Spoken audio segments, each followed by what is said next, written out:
নমস্কার বন্ধুরা, আমি বিশ্বজিৎ আর আপনারা দেখছেন আমাদের YouTube channel Nifty prediction for tomorrow.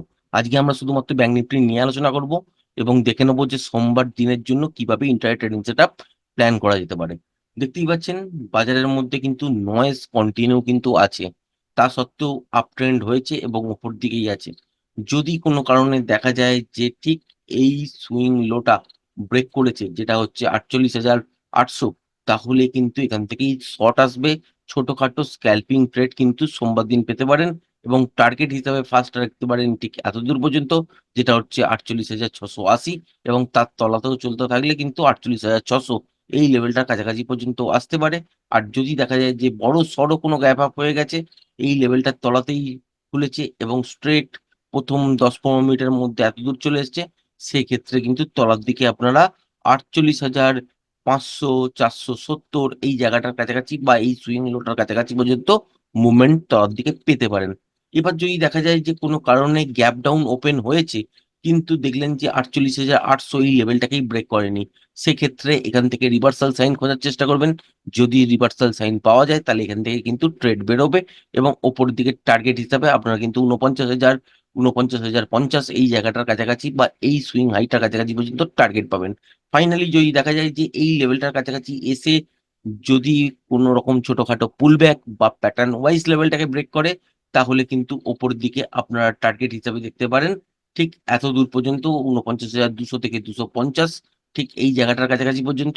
আর যদি দেখা যায় যে গ্যাপ আপে খুলেছে 49,250, 54 এই জায়গাটার কাছাকাছি বা 200 কাছাকাছি খোলার পর এই লেভেলটাকে ব্রেক করেছে, তারপর ছোটখাটো পুলব্যাক নিয়ে সাস্টেন করছে, সেক্ষেত্রে আরো বড় মুভ পেতে পারেন এবং 49,600 এই লেভেলটার কাছাকাছি পর্যন্ত যেতে পারে।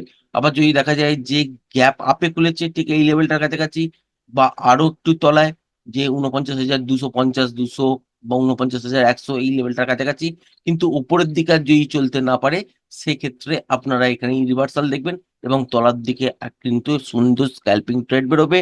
টার্গেট হিসাবে যদি বলতে পারেন, সেক্ষেত্রে আপনারা 48,950 ফার্স্ট টার্গেট হিসাবে ধরতে পারেন। তারপরে এখানে এসে দেখতে হবে যে মোমেন্টাম আছে কিনা। মোমেন্টাম যদি থাকে, স্টপ লসটাকে শুধুমাত্র ট্রেল করতে হবে এবং তলার দিকে টার্গেট হিসেবে 48,800 এই জায়গাটার কাছাকাছি পর্যন্ত পেতে পারেন।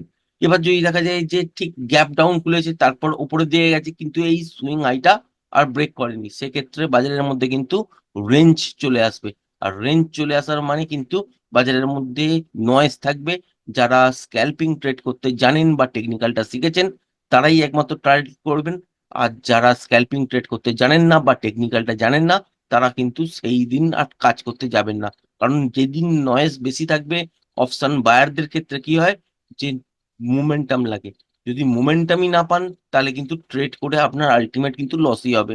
সুতরাং খেয়াল রাখবেন, স্ক্যাল্পিং ট্রেড যারা করতে জানেন 5-7 মিনিটের মধ্যে এন্ট্রি এক্সিট এটা করতে পারবেন মনে করছেন বা টেকনিক্যাল মেনে কোনো কোনো মুভ ক্যাপচার করছেন, তবেই কিন্তু অ্যাটেম্প করবেন।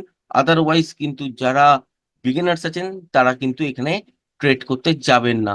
যদি দেখেন যে বাজার খুলেছে হয়তো গ্যাপ ডাউন কিন্তু এই লেভেলটাও ব্রেক করেনি, আবার উপরের দিকে যদি ফ্ল্যাট খুলেও উপরের দিকে যাওয়ার চেষ্টা করেছে কিন্তু 49,050 এই জায়গাটা ব্রেক করেনি, সেক্ষেত্রে একটা বাজার রেঞ্জের মধ্যেই থাকবে। কখনো ওপর কখনো তলায় হতে পারে, কিন্তু সেখানে খেয়াল রাখতে হবে যে স্ক্যাল্পিং ট্রেডই কিন্তু বেরোবে। আর স্ক্যাল্পিং ট্রেড যদি বেরোয়, সেক্ষেত্রে আপনারা কিন্তু মোমেন্টাম খুব বেশি পাবেন না। অপশন বায়ারদের জন্য লাগে হচ্ছে মোমেন্টাম, অপশন সেলারদের জন্য লাগে শুধুমাত্র ডাইরেকশন। আর মোমেন্টাম যদি না থাকে, অপশন বায়ার কিন্তু প্রফিট করতে সেরকম পারবেন না।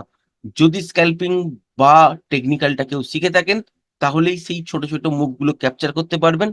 আদারওয়াইজ যদি আপনার টাইমিং এ ভুল হয়ে যায়, সেখানে কিন্তু লস লেগে যাওয়ার চান্সেস হাই থাকবে। সুতরাং যারা বিগিনার্স আছেন, তারা কিন্তু যদি দেখেন যে এই রেঞ্জটার মধ্যে উপরের দিকে 49,050, তলার দিকে 48,800 এই রেঞ্জটার মধ্যে যেখানে হোক উপরের দিকে খুলেছে বা তলার দিকে খুলেছে কিন্তু এই লেভেলটা ব্রেক করেনি, তারপর উপরের দিকে কিছুটা গেছে আবার তলার দিকে পড়েছে, এই সুইং হাইটা ব্রেক করছে না, সেক্ষেত্রে কিন্তু ট্রেড করতে যাবেন না। আর যারা স্ক্যাল্পিং ট্রেড করতে জানেন, তারা কিন্তু ছোট ছোট মুভেই কিন্তু কাজ করার চেষ্টা করবেন, যতদিন না ভোটের রেজাল্ট আউট হয়ে যাচ্ছে। এবং ভোটের রেজাল্ট বেরোনোর দিনও কিন্তু মার্কেট খোলা থাকবে। মনে রাখবেন, সকালবেলার দিকে কিন্তু মার্কেটে ভলাটিলিটি অনেক বেশি থাকবে।